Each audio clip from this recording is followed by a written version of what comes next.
Hi everyone, welcome back to my channel. So I got the Qor introductory set of 12 and I'm very excited to share this with you. I have purchased and used Qor paints before. I bought the high chroma set last year and I love them. They are my favorite watercolors, both in the color selection of that set and in the way they behave. So I love how dynamic the paints are, and I've been thinking about getting this set for a while, ever since I got that 6 set, but I didn't know if I was gonna like these colors. They're a little bit traditional, and we'll get into the color swatches later. But yeah, I just wasn't sure how I would feel about it. But I finally decided to just go for it. It's a very, the colors are more traditional, but you've got the new the basics that you need to mix a whole bunch of colors, and I think that'll be very fun. So I've got the set of 12 here.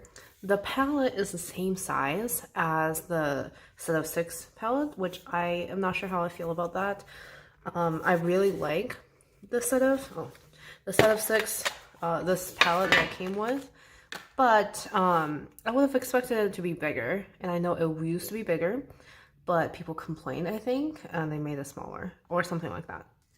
But I'll grab my set of 6 palette. It is, where is it? If I can't find it, yeah, here it is. So I have my set of Mission Gold colors in here, and it's just very versatile, so I use that a lot. So here is my set of the palette for the high chroma set. So the packaging is the same, it's identical, so you won't be able to tell the difference if they're just closed. And for this set, I have a special palette for it. It is the ceramic palette here. Now, I got this in a thrift store for only $3, and I thought that was this absolute steal, and it's so stinking cute. And it's perfect, I think, for Qor colors, because you really don't need a whole lot. A little bit goes a very long way with Qor watercolors. So I think this is just absolutely perfect. So I'm going to squeeze a tiny little bit out.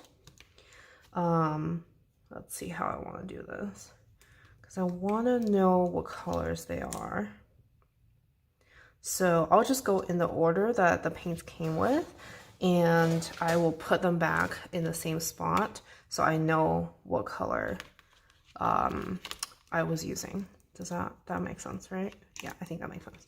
So I'm gonna go start with Qor Nickel Azo Yellow. So if you watched my last video, which it was on Roman Schmal watercolors, you would know that I love Nickel Azo Yellow, and I am very excited about this one. So I hope this process is exciting for you, and if so, hit the like button and subscribe. I didn't even introduce myself. My name is Shijo, and I paint mainly abstract, and I am relatively new to watercolors. I do a whole lot of acrylic paintings, and but I just absolutely love how I feel like the acrylic paints are a little bit more boring compared to watercolors. So ever since I started playing with watercolors, I am just absolutely obsessed. So sorry, I didn't, so this was Handsome Yellow Light, and here we have Quinacridone Gold Deep. So now we have Quin Magenta, which I do know is a repeat color. It's also in the high chroma set, but I don't care at all because I actually use this color a lot. So I don't mind having that as a duplicate. Now I do know, I think that's the only one that's a duplicate. So next up is Permanent Alizarin Crimson, and I expect that to be a warmer red. I don't use red a whole lot. Oh, wow. So the paints, I don't know if you can see, they really just want to come out. So let me see if I can get it back in the tube because I don't want to waste any. All right.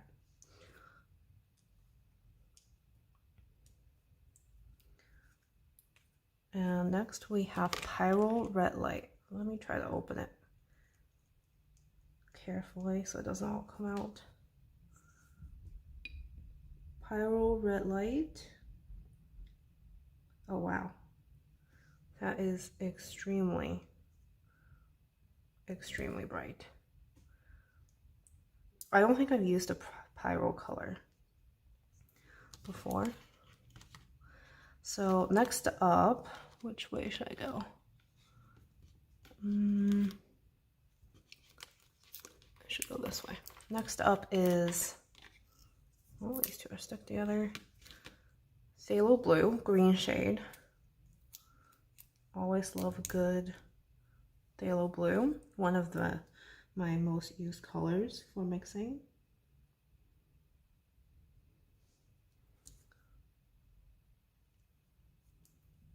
Next is Ultramarine Blue, which very excited to use their Ultramarine Blue and see how much it granulates. The Qor Cobalt Teal color is my favorite watercolor, I think. All right, then this next one is Viridian Green. So I'm not gonna squeeze out too much of this because I don't know if it's gonna dry like a rock, and I really don't want to have to deal with that. So just a little bit. That's it. Viridian Green. And the last row, we have Burnt Sienna. I don't know if this is the order that it's supposed to come with. Yeah, actually I'm not sure. It is, but that's okay. Well, actually, yeah, I think I'm gonna have to switch out these two because that's gonna bother me. Yeah. So next up is Yellow Ochre, which should have come before Burnt Sienna, but that's fine. I'll be able to tell those apart. And the last one is Payne's Gray, which is a color that I love. So I am very excited about that one. So the reason why I got this set is because I've been painting with more neutrals lately, and I will insert a photo of one of my recent paintings if I figure out how to do that on the editing software. But I've come to appreciate neutrals a lot more with that painting. So I will insert that photo, hopefully, and but basically I painted it to go with my living room colors, and you'll see a whole lot of browns and blues in that. So all right, let's move on to the swatches. So the first one, I already forgot. Oh, I think this was Nickel Azo Yellow. So again, I'll try to make the swatches very big so you can see very well the colors. Okay, next one was Hansa Yellow Medium, I think. And this palette is, you know, kind of too small for this big brush, but I don't think I will be using a big brush with these paints. I mean, you never know, but oops. But I think this will be a small touch-up sort of. That's how I use the Qor colors a lot. I like adding it in very small amount because it can really just overtake a painting. Next one was, what was this? Quin Gold Deep, I believe.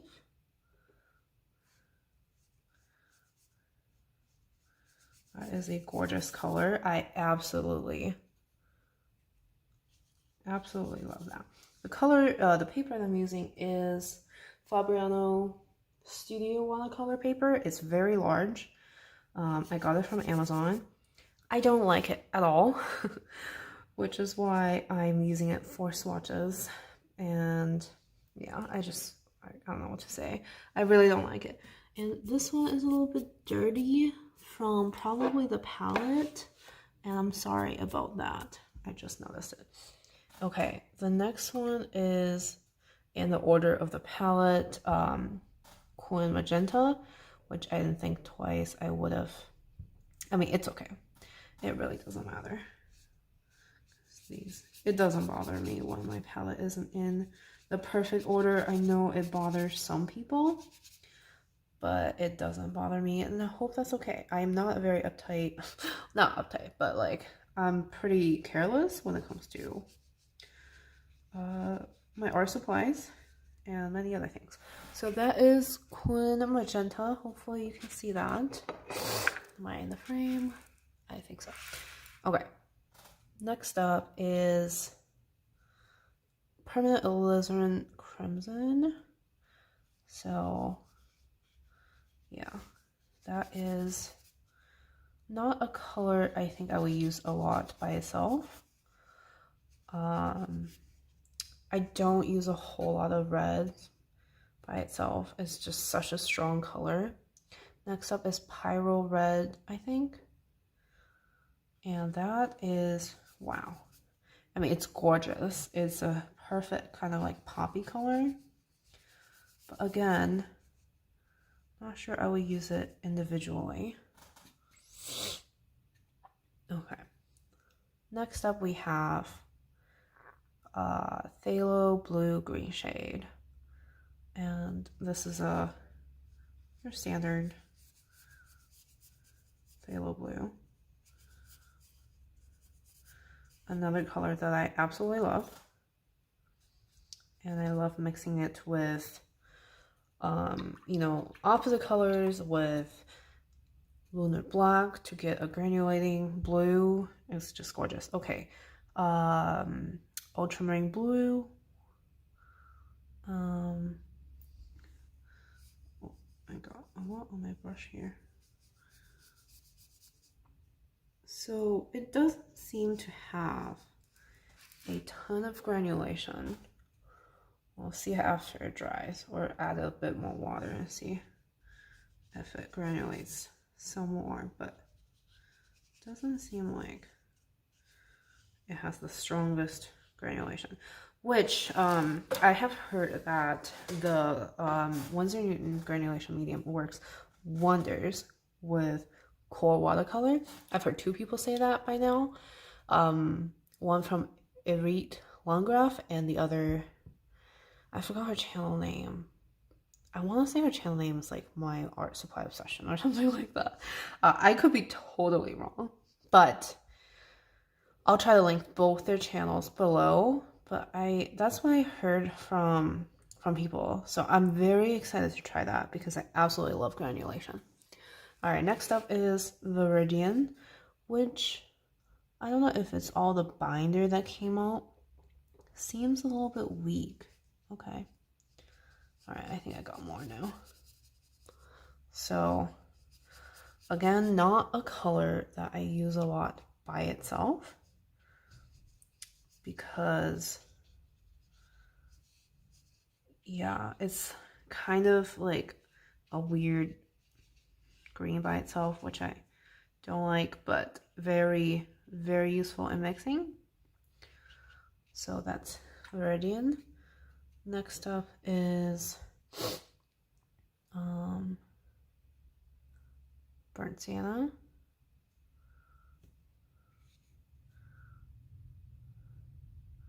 Is that right? I should know that. Wow. Okay, that's absolutely gorgeous, but it's a little similar with the Quint Gold Deep. I feel like I could have done without both, but again, I'm very new to the kind of neutral watercolor, so maybe I'm missing something here. So that is, I don't want to say it incorrectly.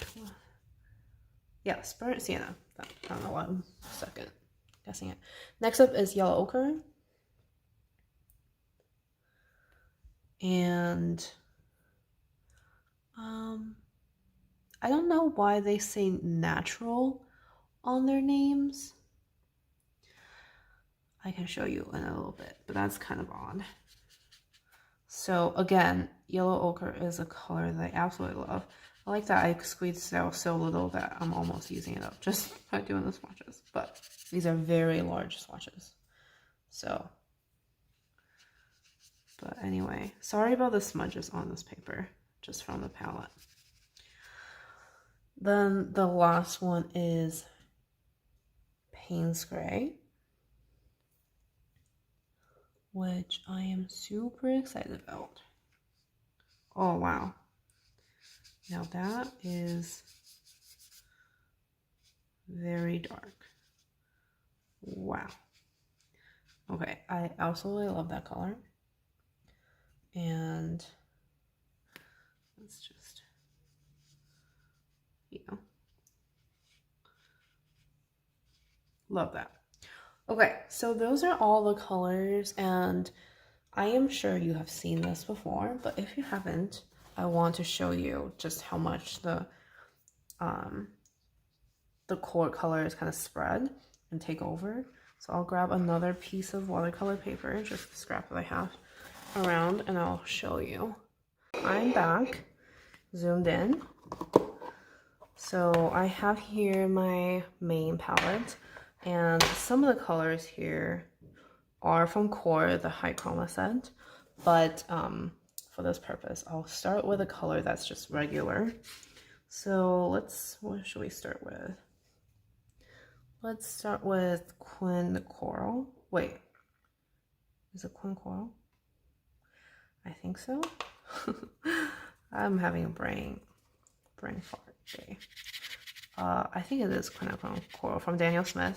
Absolutely love this color. Let me just add a little bit of water. So this is a different watercolor paper. I want to say it's Bao Hong or something.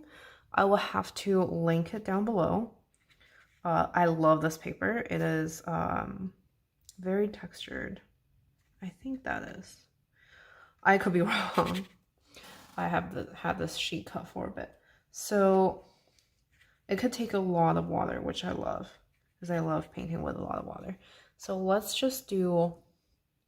put a contrasting color on the opposite side of the color wheel and see what Qor does. So I absolutely love that. And this is what I mean when I say I just use a little bit of Qor, because it can just kind of overtake the painting. So it's pushing the red away.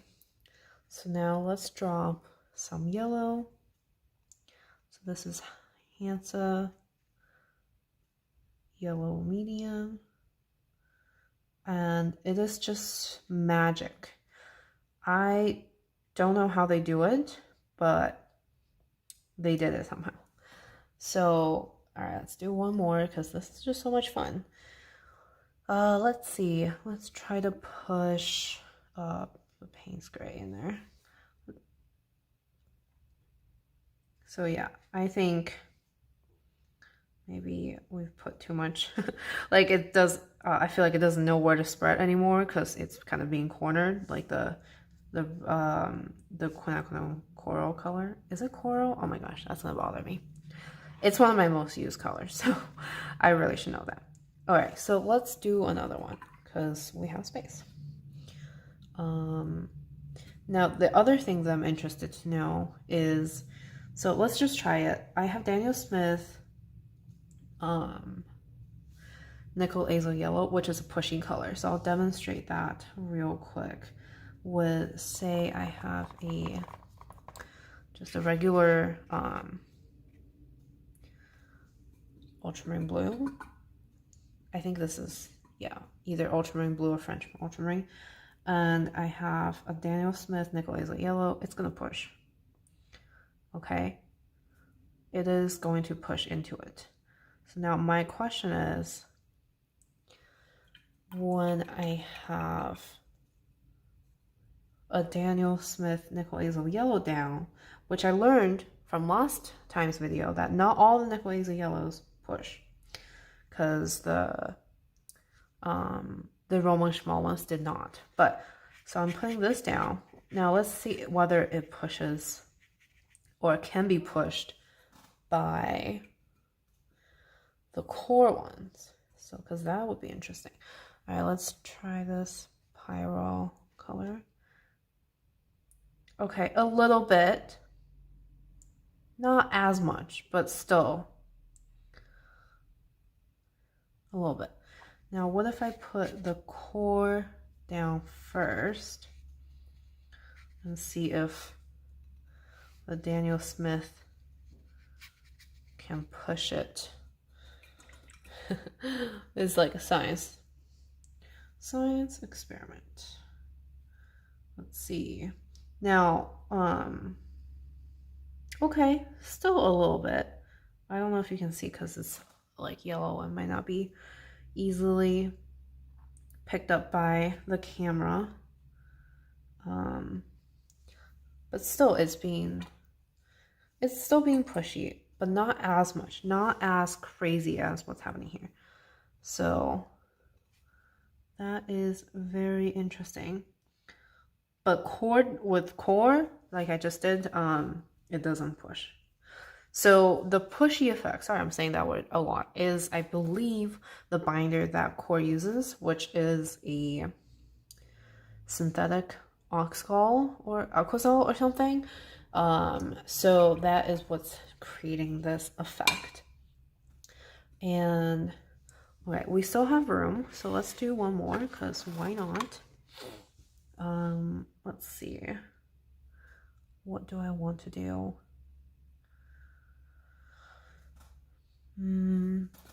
Okay.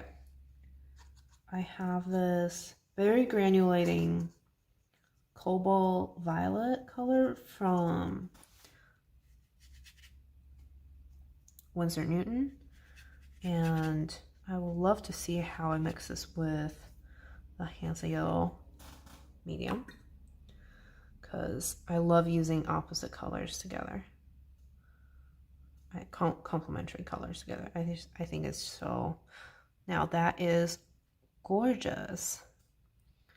Isn't that so cool? I love it. Okay, so that is everything for me from for the Qor set of 12.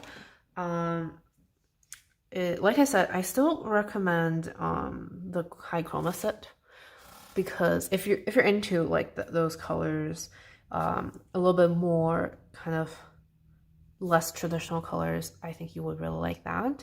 But this set is a very good starter set, and I'm super excited to have it. It does have the one color that is a duplicate, the Quin Magenta, but Quin Magenta is one of the colors that I use a lot, so I am totally okay with that.